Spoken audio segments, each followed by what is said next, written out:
Good morning. This is Akashvani. I'm Anuja Kumar with the World News.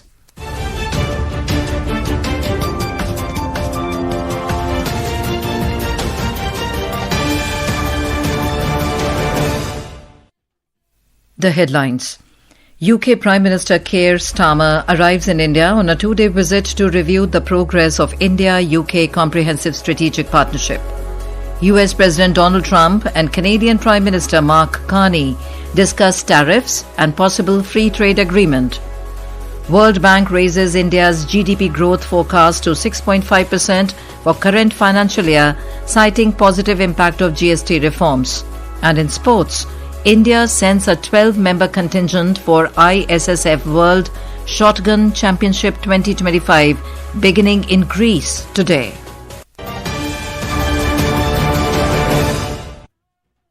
And now the news in detail. UK Prime Minister Keir Starmer landed in Mumbai this morning, marking the start of his first visit to India since taking over as the British Prime Minister in 2024. Mr. Starmer arrived at the Chhatrapati Shivaji Maharaj International Airport in Mumbai. He will attend the inaugural function of Navi Mumbai International Airport. The External Affairs Ministry said that the visiting dignitary and Prime Minister Narendra Modi will review the progress made across various areas of the India-UK Comprehensive Strategic Partnership in diverse aspects of the Vision 2035 tomorrow in Mumbai. This partnership outlines a focused and time-bound 10-year roadmap encompassing key pillars such as trade and investment, technology and innovation, defence and security, climate and energy, health, education and people-to-people relations. India has reiterated that a secure, peaceful and stable Afghanistan is vital for its people for regional resilience and global security. The statement came during the 7th Moscow format consultations on Afghanistan held in Moscow with participation from India, Russia, China, Iran and Central Asian countries. India was represented by Ambassador Vinay Kumar, who said India supports Afghan independence, peace and socio-economic growth. The Afghan delegation, led by Foreign Minister Amir Khan Muttaqi, attended as a full member for the first time. Participants expressed opposition to the deployment of foreign military infrastructure in Afghanistan. Union Minister of Commerce and Industry Piyush Goyal met with Qatar's Minister of State for Foreign Trade Affairs, Ahmed bin Mohammed Al Said, in Doha, reaffirming India's commitment to strengthening bilateral trade and investment relations with the Gulf nation. Both the leaders also discussed the proposed India-Qatar Free Trade Agreement and the Comprehensive Economic Partnership Agreement, aiming to double bilateral trade from the current $14 billion to $28 billion by 2030. In a meeting, Mr. Goyal highlighted the potential for further cooperation in sectors such as manufacturing, AI, data centers and financial services. We are hoping to double the bilateral trade, including goods and services, by 2030. In our current trade of $14 billion, the growth will come out of services, goods, food products, and from the food industry. It will come from technology, innovation, from artificial intelligence and data centers. US President Donald Trump met Canadian Prime Minister Mark Carney at the White House yesterday. This is the second meeting between the two leaders after Mr. Carney took office in March this year. During the meeting, both leaders discussed the tariffs and a possible free trade agreement between Canada, the US and Mexico.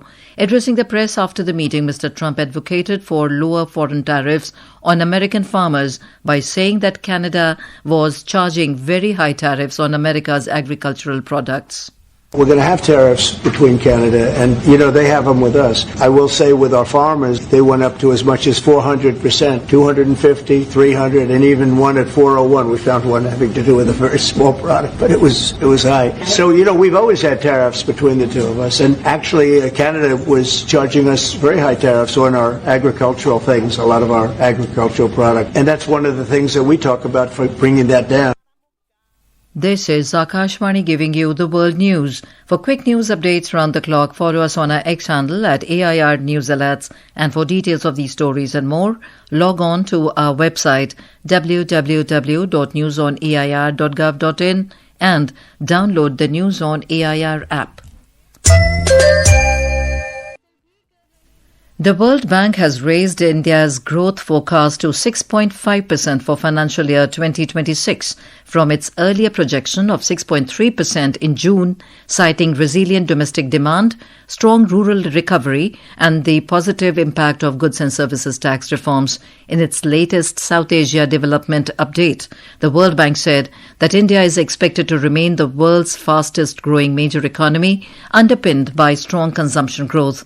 The World Bank has predicted growth in South Asia to be robust at 6.6% this year, however projected it to slow down to 5.8% in 2026, a downward revision of 0.6 percentage points from the April forecast.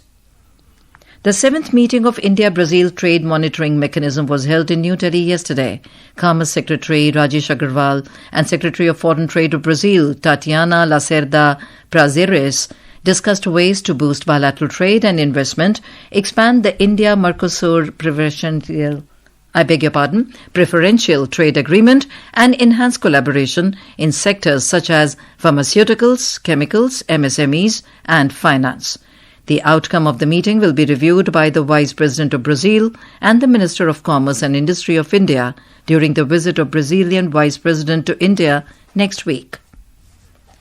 Indirect ceasefire negotiations between Israel and Hamas entered their third day in Egypt's Sharm el-Sheikh, aimed at finalizing a ceasefire deal based on U.S. President Donald Trump's Gaza peace proposal. A U.S. delegation, including Trump's special envoy Steve Witkoff and senior advisor Jared Kushner, is expected to arrive in Egypt today. Israeli Minister of Strategic Affairs Ron Dermer and Qatari Prime Minister Sheikh Mohammed bin Abdul Rahman Al Thani are also set to join the negotiations. Israeli Prime Minister Benjamin Netanyahu did not immediately comment on the talks. However, in a post on X, he told Israelis they were in fateful days of decision and vowed to continue the war until all objectives are met, including the return of all hostages, the elimination of Hamas, and ensuring that Gaza no longer poses a threat to Israel. Meanwhile, Hamas has said it is ready to agree to the deal, but is demanding guarantees from the U.S. and mediating countries that the war will end permanently. U.S. government shutdown has entered its 7th day, causing flight delays at major airports including New York, Denver, and Los Angeles due to air traffic controller shortages.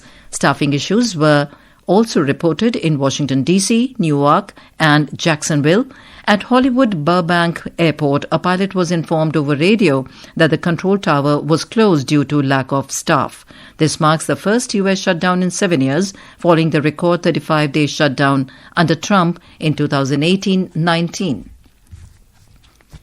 The ISSF World Championship 2025 shotgun is set to begin in Athens, Greece today. A 12-member Indian team including Asian trap champion Neeru Dhanda and Olympians Anandjit Singh Naruka, Mehraj Ahmed Khan and Raiza Dhillon will represent India at the championship. A report. In men's skeet, Anandjit Singh Naruka will compete in the mixed team event with Maheshwari Chauhan and Mehraj Ahmed Khan. In women's skeet, Raiza Dhillon is in the squad with Ganimat Sekhon and Parinaz Dhaliwal. In the trap events, Zorawar Singh Sandhu leads a seasoned lineup that includes Pawnish Mendirata and Vivan Kapoor among the men. Asian champion Neeru Dhanda, Ashima Ehlawat and Kirti Gupta form the women's trap squad. All medal winners from Athens will earn automatic qualification for the ISSF World Cup Final 2025 in Doha, Qatar later this year. With Chirag's report, Aishwarya Rainigam for World News. In the ICC Women's Cricket World Cup, England defeated Bangladesh by 4 wickets at the Barsapara Cricket Stadium in Guwahati last night. And now, before we close, here are the highlights of the bulletin. UK Prime Minister Keir Starmer arrives in India on a 2-day visit to review the progress of India-UK Comprehensive Strategic Partnership. US President Donald Trump and Canadian Prime Minister Mark Carney discuss tariffs and possible free trade agreement.